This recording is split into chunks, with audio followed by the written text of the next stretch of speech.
مكان وحلال من المشارق العادي المغاربي حسن حبيب أحمد بن زين الحبشي الشيخنا وبنتنا وسولهما وإبراهيما سمع الأرواح والدينا والديكم وأمتنا وأمة المسلمين أمدك الشام الرحمة والفرح والدرجات في الجنة واختم لنا بالحسنى ورد عنا في خير ولفظ عافية وإله النبي محمد صلى الله عليه وسلم. الفاتحة.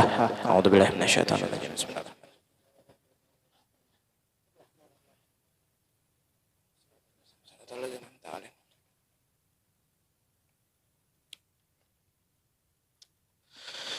بسم الله الرحمن الرحيم. الحمد لله رب العالمين حمدا يوافي نعمه ويكافئ مزيده. اللهم صل وسلم على سيدنا ومولانا محمد مفتاح باب رحمة الله عدد ما في علم الله صلاة وسلاما دائمين بدوام ملك الله وعلى آله وصحبه. سبحانك لا علم لنا إلا ما علمتنا إنك أنت العليم الحكيم. رب اشرح لي صدري ويسر لي أمري واحلل عقدة من لساني يفقهوا قولي ولا حول ولا قوة إلا بالله العلي العظيم. أما بعد.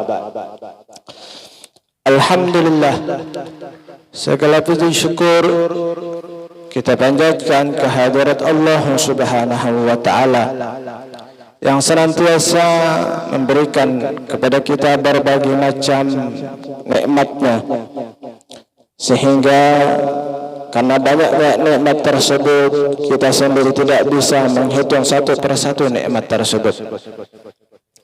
Maka dari itu kita selalu bersyukur kepada Allah Subhanahu wa taala agar supaya nikmat yang telah diberikan kepada kita ditambah oleh Allah Subhanahu wa taala. Semakin kita bersyukur, maka nikmat tersebut akan selalu ditambah oleh Allah Subhanahu wa taala. Maka dari itu kita syukur kepada Allah Subhanahu wa taala, senantiasa mengucapkan alhamdulillah, dan juga di antara makna bersyukur tersebut adalah menempatkan, menggunakan daripada nikmat tersebut di dalam sesuatu yang keridhaan Allah, dalam keridhaan Allah Subhanahu wa taala. Hadis yang mungkin sering kita dengar daripada sabdanya Rasul sallallahu alaihi wasallam, yaitu igtanim khamsan qabla khamsin. Kita harus memperhatikan 5 hal sebelum datang 5 hal. Sihhatuka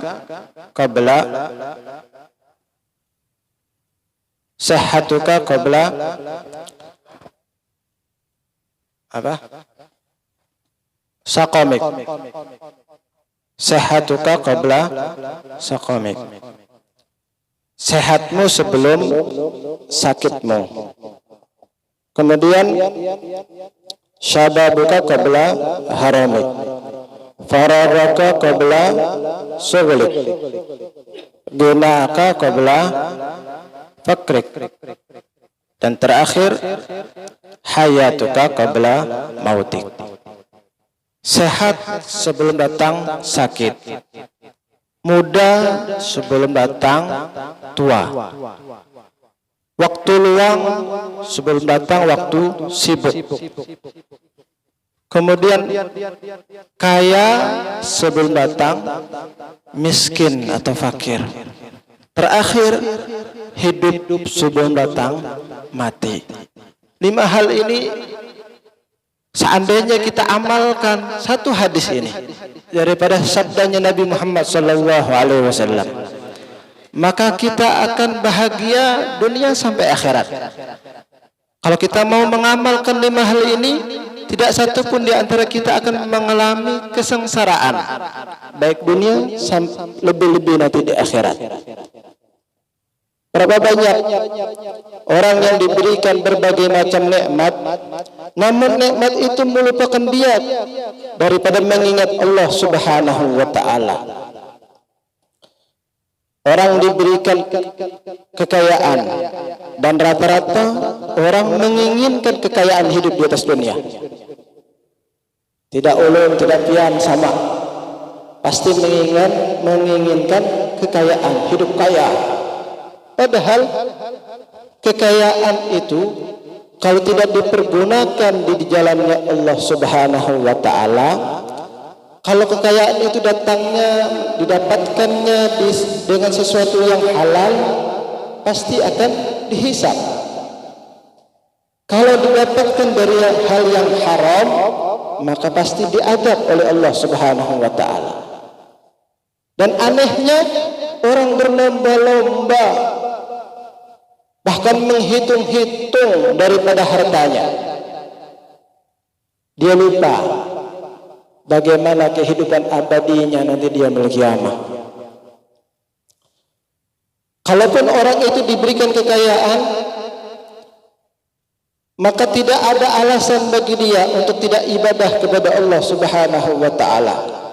Karena orang-orang terdahulu sebelum kita ada contohnya. Orang yang kaya namun tetap ibadah kepada Allah Subhanahu wa taala. Nabi Sulaiman kaya. Jadi kalau kita nanti dia dihisab oleh Allah Subhanahu wa taala, kalau datang orang tersebut alasannya tidak bisa ibadah karena banyak kekayaannya, maka didatangkan dalil Allah Nabi Sulaiman.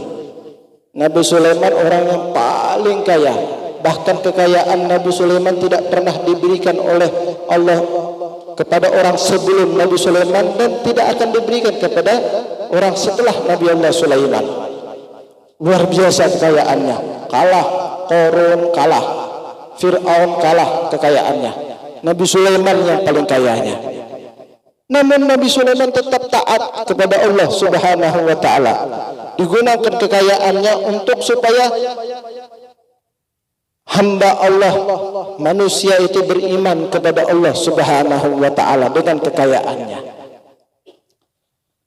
Kalau orang itu diberikan jabatan beralasan tidak bisa ibadah kepada Allah karena jabatannya, Nabi Allah Daud sebagai seorang raja namun tetap bisa beribadah kepada Allah Subhanahu wa taala. Bahkan sampai sekarang ibadahnya Nabi Daud masih digunakan, dipakai, bahkan menjadi syariatnya Nabi Muhammad, yaitu puasanya Nabi Allah Daud. Sampai dinamakan puasa Nabi Allah Daud. Apa itu? Sehari puasa, sehari tidak. Sehari puasa, sehari tidak. Itu namanya puasa Daud. Nah, Nabi Allah Daud seperti itu. Sehari puasa, sehari tidak.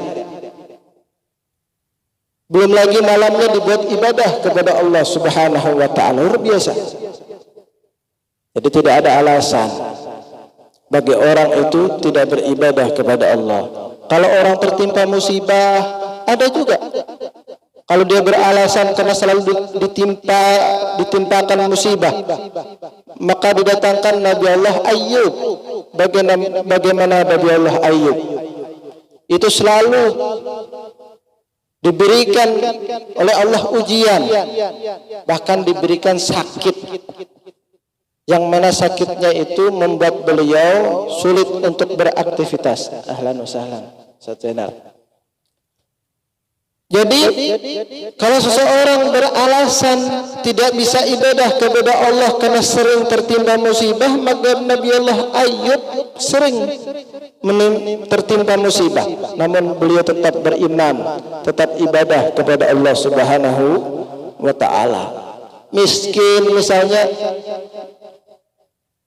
Nabi Allah Isa, tidak punya rumah. Nabi Allah Isa, kita alhamdulillah masih punya rumah, walaupun sebagian mungkin ada yang ngontrak atau numpang, ya, tapi ada kenaungannya. Nabi Isa pun banyak. Jadi satupun manusia tidak akan bisa beralasan kepada Allah Subhanahu wa taala nanti dia memiliki kiamat. Ya, sesibuk apapun banyak orang-orang yang terdahulu sibuk tetap ibadah kepada Allah Subhanahu wa taala.